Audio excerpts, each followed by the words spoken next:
जपा मेडिटेशन में हम माला को इस तरह से पकड़ते हैं, 3 फिंगर्स और थंब का यूज करते हैं, और लेकिन हम अपनी इंडेक्स फिंगर का यूज नहीं करते हैं। और जब हम माला शुरू करते हैं तो ये हमारा मेरू है।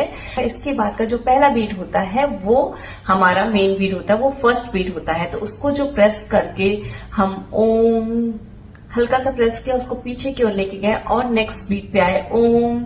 तो ये हमारे बीट्स इस तरह से पूरा साइकिल को कंप्लीट करते हैं। उसके बाद जब हम मेरू पे वापस अपने साइकिल में मेरू पे पहुंचते हैं तो ये हमारा लास्ट बीट होता है। तो जब ये लास्ट बीट होता है तो हम मेरू को और गुरु को क्रॉस नहीं करना चाहते हैं, तो इसके लिए हम करते हैं कि लास्ट बीट को पकड़ के हम एंटी क्लॉकवाइज घुमाते हैं और थंब में लेते हैं और फिर 3 फिंगर्स में उसको वापस फर्स्ट बीट पे आ जाते हैं। तो हमारा प्रैक्टिस फिर से स्टार्ट हो जाती है। कोई मंत्र आप बोलते हो तो आप उसे सुन रहे होते हो, वो आपको मदद करता है बहुत ज्यादा कंसंट्रेट करने के लिए। तो वो बहुत हेल्पफुल होता है आपके जपा करने के लिए। मन भटकता नहीं है, पूरा पूरा कंसंट्रेशन उसमें होता है। और प्लस ये आसपास के लोग जो भी आपके आसपास होते हैं और आपका जो एनवायरनमेंट होता है, जो भी होता है, वो बहुत ही पॉजिटिव हो जाता है।